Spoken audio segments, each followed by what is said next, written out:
Hello everybody. I hope all are well.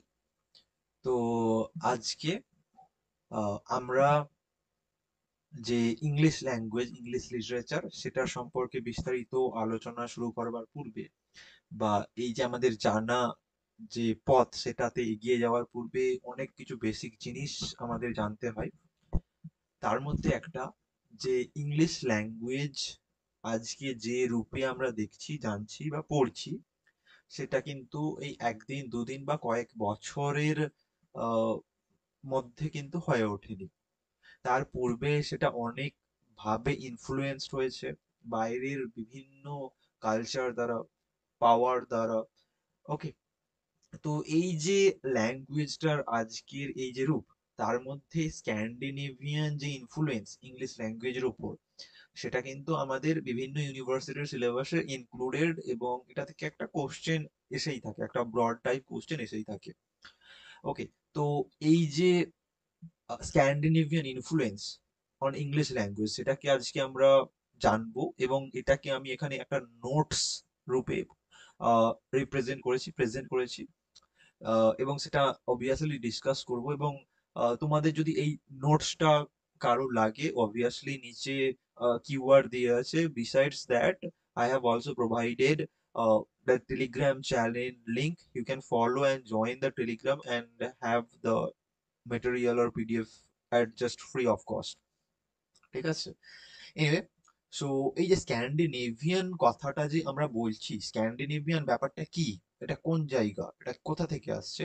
Actually Scandinavia একটা হচ্ছে কি একটা রিজিয়ন। ওকে, তো এই যে রিজিয়ন, সেটা প্রাইমারিলি আমরা যদি দেখি, সেটা আমাদের আছে এই যে নরওয়ে, যেটাকে আমরা বলছি প্রেজেন্টলি সুইডেন, অর্থাৎ নর্দার্ন ইউরোপের পার্ট, যেটা অ্যাট প্রেজেন্ট। ঠিক আছে? আগেও ছিল। এনিওয়ে, তো এই যে ডেনমার্ক, নরওয়ে, সুইডেন, ফিনল্যান্ড, এই যে কটা দেশ, এইগুলোকে নর্ডিক কান্ট্রি বা স্ক্যান্ডিনেভিয়ান কান্ট্রি, বা এই রিজনটাকে স্ক্যান্ডিনেভিয়ান রিজন বলা হয়ে থাকে। তো এখান থেকে এক সময় আম, একটা জাতি যারা ভাইকিং নামে পরিচিত, যারা একসময় বিশাল রকম জলদস্যু, দুর্ধর্ষ জলদস্যু, যারা আমরা ফ্রান্সিস এই গল্পটার সঙ্গে ছোটবেলায় পরিচিত, তারা তারা হয়তো সহজেই ব্যাপারটা বুঝে নিতে পারবে ভাইকিংস ব্যাপারটা কি। ওকে, ভাইকিং সমগ্র তোমরা এই বইটা পড়তে পারো, অনিল ভৌমিকের লেখা একটা অ্যাডভেঞ্চারাস গল্প আছে এবং একটা সিরিজ অফ স্টোরিজ। তো এটা খুবই ইন্টারেস্টিং, পড়তে পারো এনে। তো এই যে ভাইকিং জাতিরা এখানে এক সময় তারা দুর্ধর্ষ জাতি ছিল, জলদস্যু যেটাকে বলা হয়। তো তারা এক সময় এই সমুদ্রে যাত্রার পথে ইংল্যান্ড বলে দেশটা, যেটাকে মানে যেই ল্যাঙ্গুয়েজটা সম্পর্কে অবভিয়াসলি আমরা পড়ছি জানছি, কালচার লিটারেচার সম্পর্কে, তো সেই দেশে যায় একসময়, এবং সেখানে গিয়ে তাদের যে কালচার, তাদের যে ল্যাঙ্গুয়েজ, সেটাকে ওইখানে মানে ওই ইংল্যান্ডে গিয়ে জনমানুষের মধ্যে, সমাজের মধ্যে, কালচারের মধ্যে কিভাবে ছড়িয়ে দেয়, এবং সেই ল্যাঙ্গুয়েজ সেই কালচার কিভাবে ধীরে ধীরে ইংল্যান্ড বা ইংলিশ ল্যাঙ্গুয়েজকে ইনফ্লুয়েন্স করে ইংলিশ ল্যাঙ্গুয়েজকে ডেভেলপ করতে সাহায্য করে, ইত্যাদি। ঠিক আছে? তো সেটাকেই আমরা আমাদের নোটস এর মাধ্যমে এখানে জানবো বা পড়বো। Okay, now, as a result of the contacts with the Vikings, মানে ভাইকিংরা যখন এখানে আসলো, ঠিক আছে, ওল্ড ইংলিশ ল্যাঙ্গুয়েজ কিন্তু underwent influence of Scandinavian towards the end of the English Old English period, which is 450 to 1660। মানে যে স্ক্যান্ডিনেভিয়ানরা যখন, মানে ভাইকিংসরা বা মানে স্ক্যান্ডিনেভিয়া ওটা রিজিয়ন, কিন্তু ওখানে যারা লোক বসতি স্থাপন, তারা ভাইকিংস নামে পরিচিত বিকজ অফ দ্য পাইরেটস, মানে তাদের যেটা জবই ছিল। এনিওয়ে, তো তারা যখন আসে তখন এই যে ওল্ড ইংলিশ ল্যাঙ্গুয়েজ বা ওল্ড ইংলিশ যে পিরিয়ডটা, সেটা তারা একটা বিশেষ গুরুত্বপূর্ণ প্রভাব রেখেছে। ঠিক আছে? The first English epic Beowulf had its setting in one of the Scandinavian countries. মানে বিউলফ যেটা ফার্স্ট ইংলিশ এপিক, বা যেটাকে প্রথম বইও বলা চলে, যে এপিক, সেটাও কিন্তু এই স্ক্যান্ডিনেভিয়ান যে স্টোরি, স্ক্যান্ডিনেভিয়ান যে ব্যাকগ্রাউন্ড সেটিং, সেটাকে রিপ্রেজেন্ট করে। ঠিক আছে? Reflects the intimate relation between the people of both the regions. এটার মাধ্যমে আমরা বুঝতে পারি যে হ্যাঁ, যে এই English people and the Viking peoples both আর intimately related. Okay, their culture, their emotions etcetera. Okay, আচ্ছা, তো এখান থেকে আমরা একটা কোশ্চেন অবশ্যই মনে রাখবো যে বিউলফ একটা English epic, Beowulf is the national epic of England. Okay, next, When the Scandinavian attackers started settled down different parts of England, assimilated occurs between the people. মানে তারা যখন ওই ভাইকিংরা যখন ইংল্যান্ডে আসতে শুরু করলো তারা, এবং ধীরে ধীরে ওই ইংল্যান্ডের যে মাটি, জনগণ, লোক, জনসাধারণের সঙ্গে ধীরে ধীরে মিশে যেতে লাগলো। ঠিক আছে। In fact, a contribution of Danish settlers in England had been a very vital factor in the growth of British civilization. ঠিক আছে। তো এখানে বলা হচ্ছে যে Danish, Danish in the sense of এই যে ডেনমার্ক, ডেনমার্কের পিপলরা ড্যানিশ নামে পরিচিত। Very simple. ওকে। তো এই যে ড্যানিশ পিপল তারা যখন ওখানে আসলো, তারাও একটা মানে ওই অবভিয়াসলি স্ক্যান্ডিনেভিয়ান পিপল, তো তারাও এখানে একটা গুরুত্বপূর্ণ ইনফ্লুয়েন্স রেখে গেল। Okay. Next, the Danes or their languages belong to the Teutonic group of English language. It is very close to the English vocabulary. Teutonic group হচ্ছে মানে যে আমরা ইউরেশিয়ান, যে আমরা যে ইউরেশীয় ল্যাঙ্গুয়েজের যে গোষ্ঠী, ঠিক আছে, তো সেই গোষ্ঠীর মধ্যে থেকে বিভিন্ন গোষ্ঠী বেরিয়েছে। তাদের মধ্যে একটা টিউটনিক গ্রুপ। ঠিক আছে। এই টিউটনিক গ্রুপ থেকে জার্মানিক গ্রুপ, বিভিন্ন জার্মানিক ল্যাঙ্গুয়েজ, এবং পাশাপাশি ধীরে ধীরে সেই জার্মানিক ল্যাঙ্গুয়েজ থেকে ইংলিশ যে ল্যাঙ্গুয়েজ সেটাও এসেছে ধীরে ধীরে। তো এই যে একটা ল্যাঙ্গুয়েজের যে রুটস, একটা বৃক্ষের মতন এক, এই জায়গা থেকে ওই জায়গা, এই ওই জায়গা থেকে আবার অন্য জায়গায় যে ল্যাঙ্গুয়েজ ছড়িয়ে পড়া। ঠিক আছে। যেমন ধরো, সংস্কৃত থেকে আমরা যেটা মনে করি যে মৈথিলি, মৈথিলি থেকে বাংলা, এইভাবে যে আহ, বাংলার ভাষার উৎপত্তি, বিকাশ, এবং সেটা বাংলা ভাষা আবার পরবর্তীকালে হিন্দি, পাশাপাশি সংস্কৃত, পাশাপাশি উর্দু ইত্যাদি বিভিন্ন ভাষা থেকে যেমন সমৃদ্ধ, পরিপুষ্ট হয়েছে। Similarly in the case of English language also here. Okay. তো আশা করি এই ব্যাপারটা ক্লিয়ার হয়ে গেছে। Next, result of Scandinavian influence on the English language was introduction of a large number of Scandinavian words in different fields. মানে এই যে কন্ট্যাক্টটা হলো, যে স্ক্যান্ডিনেভিয়ান পিপলরা যারা ওই ফিনল্যান্ড, নরওয়ে ইত্যাদি থেকে এসে ইংল্যান্ডে বসতি স্থাপন করেছিল, তাদের যে আসলো, তারা কি কি ধরনের ল্যাঙ্গুয়েজ বয়ে নিয়ে আসলো, সেগুলো হচ্ছে গিয়ে কিছু ওয়ার্ডস রিলেটেড টু ল, যেমন ল, বাইলো, এই ওয়ার্ড গুলো তারা বয়ে আনলো। কিছু ওয়ার্ডস যেগুলো ওয়ার রিলেটেড, যেমন ব্যাটেল, ওয়ার, এই ওয়ার্ড গুলো তারা বই আনলো। ঠিক আছে। কিছু everyday usable word like bank, bone, আচ্ছা এটা বোন হবে, হ্যাঁ, BON মানে হাড়। Next, bull, leg, dart etcetera, gift, sky etcetera, এই যে ব্যাপারগুলো তারা আহ, এই যে কমন ইউজ, তার পাশাপাশি ওয়ার্ড রিলেটেড ল, ওয়ার, এইরকম কিছু ওয়ার্ড বয়ে আনলো যেগুলো ইংলিশ ল্যাঙ্গুয়েজের মধ্যে ইনক্লুড হয়ে গেল ধীরে ধীরে। ওকে। মানে ইংলিশ ভোকাবুলারির সঙ্গে ধীরে ধীরে ইনক্লুডেড হতে লাগলো। নেক্সট, তার পাশাপাশি কি হলো, স্ক্যান্ডিনেভিয়ান অ্যান্ড ইংলিশ পিপলরা অনেক দিন ধরে বসবাস স্থাপন করার ফলে তারা আরো কিছু ওয়ার্ড শেয়ার করলো, যেগুলো কি হয়েছিল না, from the English and the Scandinavian survived with slight difference of meaning. মানে কিছু কিছু ওয়ার্ড যেগুলো স্ক্যান্ডিনেভিয়ান থেকে এসেছিল, সেগুলো কিছু ইম্প্রোভাইজড হয়ে ইংলিশে রয়ে গেল। ঠিক আছে।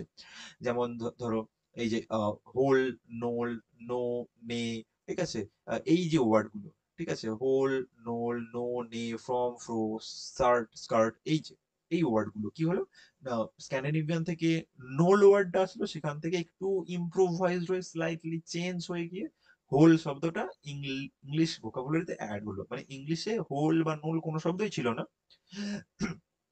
তো স্ক্যান্ডিনেভিয়ান যে পিপলরা তারা নোল শব্দটা ইউজ করলো, এবং সেখান থেকে ইংলিশ কালচারের মধ্যে একটু ইম্প্রোভাইজ হয়ে, একটু চেঞ্জ হয়ে, স্লাইটলি চেঞ্জ হয়ে হোল শব্দটা এক্সিস্ট করতে লাগলো ধীরে ধীরে। Similarly in case of know, similarly in case of fro or skirt. বোঝা গেল ব্যাপারটা? আশা করি ব্যাপারটা বোঝা যাচ্ছে। যদি কোনো ডাউট থেকে থাকে অবভিয়াসলি কমেন্ট করে কেউ মানে জানাতে ভুলবেন না। I will try my best to explain further. তারপর সেকেন্ডলি আমরা কি দেখতে পাচ্ছি না, স্ক্যান্ডিনেভিয়ার ফর্ম সার্ভাইভড ইন ডায়ালেক্টস। মানে ডায়ালেক্টস মানে হচ্ছে ইয়ে একটা চলিত ভাষা, একটা স্থানীয় ভাষা, সেখানে রয়ে গেল। আর ইংলিশ ফর্মটা সার্ভাইভ করে গেল লিটারি ল্যাঙ্গুয়েজে। ঠিক আছে। মানে আহ, কিছু কিছু অঞ্চলে, কিছু কিছু এরিয়া থেকে যে স্ক্যান্ডিনেভিয়ান ওয়ার্ড গুলো এসেছিল, সেগুলো ধীরে ধীরে ইনফ্লুয়েন্স করলো, এবং সেটা এগেন ফার্দার আরো ইম্প্রোভাইজড হলো, এবং ইংলিশ ল্যাঙ্গুয়েজে সেটাকে একটা ধরো ফর্ম্যাল যে রূপ সেটাকে দেয়া হলো, এবং দিয়ে সেটা ইংলিশ ডিকশনারিতে ব্যবহার কন্টিনিউ চলতে লাগলো। ঠিক আছে। যেমন ধরো, লোভ থেকে লিফ শব্দটা নেওয়া হলো, ডগ, ডিউ থেকে ডগ শব্দটা, এইভাবে, বা ডগ থেকে ডিউ শব্দটা, ক্রিক শব্দটা থেকে চার্চ। ঠিক আছে। ক্রিক বা এইগুলো আমরা ওল্ড ইংলিশ যখন পোয়েম গুলো পড়বো তখন আমরা এগুলো দেখতে পাবো যে কিভাবে এই ওল্ড ইংলিশে এই ক্রিক ডগ এইগুলো ল্যাঙ্গুয়েজ গুলো ব্যবহার করা হয়েছে। যদি তোমরা চসার পড়ো বা যদি কিছু ওল্ড ইংলিশ পোয়েম যেমন বেওর্স ল্যামেন্ট, ওকে, বা ওয়াইফস হাজবেন্ডস মেসেজ, এইরকম অনেক পোয়েম আছে, ওকে। তো আহ, এইগুলো যখন আমরা পড়বো তখন দেখতে পাবো যে ওল্ড ইংলিশ ল্যাঙ্গুয়েজ কিভাবে ইউজ হয়েছে, এবং সেগুলো কিন্তু আজকালকার দিনে একটু ইম্প্রোভাইজড, একটু ফর্মালিটি রূপ দিয়ে সেগুলোকে আমরা বর্তমানে ব্যবহার করছি। Okay, now moving forward, third number পয়েন্টে আমরা কি দেখছি, English form survived but Scandinavian form disappeared. কিছু কিছু ওয়ার্ড যেগুলো স্ক্যান্ডিনেভিয়ান থেকে এসেছিল সেগুলো একদম টোটালি ডিসঅ্যাপিয়ার্ড করে গেল। আগেরটার ক্ষেত্রে সেকেন্ডে আমরা কি দেখেছিলাম যে বোথ আর এক্সিস্টিং, ঠিক আছে, কিছু কিছু স্থানীয় ভাষায় ক্রিক শব্দটা এক্সিস্ট করছে কিন্তু একটা ফর্মাল হিসেবে চার্চ শব্দটা ইউজ করা আছে, কিন্তু in third case we are seeing that যে স্ক্যান্ডিনেভিয়ান ফর্ম সেটা পুরোপুরি উবে গেল, ঠিক আছে, পুরোপুরি গায়েব হয়ে গেল, rather than influence English word has taken place. Okay, now ফিস্ক, ফিস্কের জায়গায় আমরা আজকাল ফিস্ক তো করি না, ফিস ইউজ করি, ফো, ফিউ। তো এই যে ব্যাপারগুলো এইগুলো কিন্তু রয়ে গেল বা থেকে গেল। Okay, okay, next moving to the fourth point. Fourth পয়েন্টে আমরা কি দেখছি, যে Scandinavian form survived but native forms, মানে ওই যে ইংলিশ ফর্ম সেটা কিন্তু একদম চলে যাচ্ছে। যেমন ইংলিশ নেটিভরা ইভ শব্দটা ব্যবহার করতো, যেটা বর্তমানে আমরা গিফট হিসেবে ব্যবহার করছি। ইভ শব্দটার জায়গায় আমরা বর্তমানে গিভ শব্দটা ব্যবহার করছি। তো এই যে ইয়ের থেকে গেট, এই যে ব্যাপারগুলো এগুলো কিন্তু স্ক্যান্ডিনেভিয়ান ইনফ্লুয়েন্সের জন্যই আমরা দেখতে পাচ্ছি ইংলিশ ল্যাঙ্গুয়েজের ক্ষেত্রে। ফিফথ পয়েন্ট আমরা কি দেখতে পাচ্ছি, যে few old English have written forms, মানে ওল্ড ইংলিশ ওয়ার্ড, মানে তারা যে লেটার নিয়ে তৈরি হয়েছিল সেই লেটার বা প্রোনাউন্সিয়েশন বা টোন সেটা কিন্তু বজায় রাখলো, কিন্তু কিন্তু তাদের যে মিনিং সেটা কিন্তু ওই স্ক্যান্ডিনেভিয়ান ওয়ার্ড থেকে নেওয়া হলো। মানে ওল্ড ইংলিশ ওয়ার্ডটা তো থাকলো কিন্তু যে ওল্ড ইংলিশ মিনিংটা ছিল সেটা গায়েব হয়ে গেল, তার বদলে স্ক্যান্ডিনেভিয়ান মিনিংটা অ্যাট্রিবিউট করা হলো, আরোপ করা হলো অপন দ্য ইংলিশ যে ওয়ার্ডটা ছিল সেটার উপর, ঠিক আছে। তো এইরকম একটা এক্সাম্পল, যেমন ড্রিম, ড্রিম একটা ওল্ড ইংলিশ ওয়ার্ড ছিল যেটার মানে ছিল জয়, আনন্দ, ঠিক আছে, কিন্তু বর্তমানে সেই মিনিংটা চেঞ্জ হয়ে গিয়ে যেই মিনিংটা আমরা দিয়ে থাকি বা বুঝে থাকি সেটা হচ্ছে কি vision of image in sleep, মানে ওই ঘুমানোর সময় যে আমরা ব্যাপারগুলো দেখে থাকি, ঠিক আছে। তাহলে এই যে মিনিংটা চেঞ্জ হয়ে গিয়ে স্ক্যান্ডিনেভিয়ান মিনিং অ্যাট্রিবিউট করা হলো এই ড্রিম শব্দটার উপরে। ওকে, আর এই মিনিংটা কোথা থেকে আসলো, এটা ওই ওল্ড নর্স, মানে ওই যে Norse in the sense of north land, মানে ওই স্ক্যান্ডিনেভিয়ান, ঠিক আছে, নর্স মিনস ওই same Scandinavian. Okay, next, Scandinavian influence also found in grammatical and syntactical development in English. আচ্ছা, তো এবার যে আমরা এখানে ব্যাপারগুলো দেখলাম, শব্দের যে চেঞ্জ সেটাই শুধু স্ক্যান্ডিনেভিয়ান ইনফ্লুয়েন্সের জন্য হয়নি, তার পাশাপাশি যে গ্রামাটিক্যাল যে স্ট্রাকচার, সেন্টেন্সের যে স্ট্রাকচার রুল সেটাতেও কিন্তু চেঞ্জ করতে একটা ইনফ্লুয়েন্স তারা জুগিয়েছিল, ওকে, ইনস্টিগেট করেছিল। নেক্সট, যেমন দে, দেম, এই যে এই নাউন, প্রোনাউন গুলো, এইগুলো কিন্তু আমরা দে দেম এই যে প্রোনাউন সেটাও আমরা ওই স্ক্যান্ডিনেভিয়ান যে ল্যাঙ্গুয়েজ বা ইনফ্লুয়েন্স সেটা থেকেই আমরা পেয়েছি, এগুলো কিন্তু ইংলিশে ছিল না। ওকে, আবার কিছু যেমন ও, হেন্স, দেন্স, এই যে কিছু অ্যাডভার্বস, ঠিক আছে, এই অ্যাডভার্বস গুলো কিন্তু আমরা স্ক্যান্ডিনেভিয়ান ইনফ্লুয়েন্স থেকে পেয়েছি। টিল, ফ্রো, এই যে প্রিপোজিশনস, তো এই যে প্রিপোজিশনস গুলো আমরা দেখতে পাচ্ছি এগুলো কিন্তু ওই স্ক্যান্ডিনেভিয়ান ইনফ্লুয়েন্স থেকেই আমরা এই ইংলিশ ল্যাঙ্গুয়েজে দেখছি বর্তমানে, ঠিক আছে, specially. Next, moving to the last প্যারা, so assimilation of Scandinavian words are continuous throughout the Viking ages, okay, and intimately fused with English life activities, and have remained as the part and parcel of English common vocabulary. তো এই যে Scandinavian influence এটা কিন্তু যে Viking এজটা চললো, যেটা হচ্ছে কি 18th সেঞ্চুরি থেকে 11th সেঞ্চুরি, ঠিক আছে, 18th সেঞ্চুরি থেকে 11th সেঞ্চুরি পর্যন্ত যে ভাইকিং এজ সময়কালটা বা রুল, আইন শাসনটা চলেছিল সেই পর্যন্ত কিন্তু এই ইনফ্লুয়েন্সটা আমরা ভালো রকম ভাবে লক্ষ্য করতে পারি ইংলিশ ল্যাঙ্গুয়েজের উপর। অটো জেসপারসন বলেন একজন ব্যক্তি যিনি হচ্ছে গিয়ে ড্যানিশ লিঙ্গুইস্ট, লিঙ্গুইস্ট মানে যারা ল্যাঙ্গুয়েজ নিয়ে পড়াশোনা করে, চর্চা করে, ওকে, সেটাকে জানেন। তো অটো জেসপারসন বলে যে ব্যক্তি, তিনি একটা অবজার্ভ করেছেন, মাইলিউটলি অবজার্ভ করেছেন, এবং তিনি বলেছেন যে একটা English man can not thrive or die without Scandinavian words, মানে একজন ইংলিশ ব্যক্তি, আজকের দিনে একজন ইংরেজ বা যেই ব্যক্তি হোক না কেন যে ইংরেজিতে কথা বলে, সে কিন্তু ওই স্ক্যান্ডিনেভিয়ান না ওয়ার্ড না ইউজ করে মানে বাঁচতে পারবে না, আর মরতেও পারবে না। মানে তাকে একদম মানে ইনএভিটেবলি ইউজ করতেই হবে, ঠিক আছে? আচ্ছা, why they are to the language what bread and eggs are to the daily fare. Bread and egg, right? মানে একটা প্রাত্যহিক জীবনকে চালানোর জন্য ওই যে ব্রেড অ্যান্ড এগ, মানে একটা সামান্য জিনিসতম যেটাও প্রয়োজন হয় সেটাও কিন্তু ইংলিশ ওয়ার্ডটা পেয়েছে ওই স্ক্যান্ডিনেভিয়ান ইনফ্লুয়েন্স থেকে। ব্রেড এগ এই দুটো ওয়ার্ডও কিন্তু এই ইংলিশ পেয়েছে, সেটা হচ্ছে গিয়ে তোমার স্ক্যান্ডিনেভিয়ান ইনফ্লুয়েন্স থেকে, ঠিক আছে? অর্থাৎ একটা সাধারণ কাজকর্ম করতে গেলে, সাধারণ একটা এক্সপ্রেশন থট এক্সপ্রেস করতে গেলেও কিন্তু আমাদেরকে কোনো না কোনো ভাবে একটা স্ক্যান্ডিনেভিয়ান ইনফ্লুয়েন্সড ওয়ার্ড আমরা কিন্তু ব্যবহার করছি, ঠিক আছে? তো এটাই ছিল মোটামুটি আমাদের এই নোটস। আই থিঙ্ক নোটসটা সহজ, এবং এখানে একটা গ্রাফিক রূপে প্রেজেন্টেশন আমি দিয়েছি। আশা করি ব্যাপারটা বুঝতে সুবিধা হবে যে ভাইকিংসরা কোথা থেকে আসলো এবং কোথায় কোথায় গেল ইংল্যান্ডের। তো এটা ইংল্যান্ডের ম্যাপ।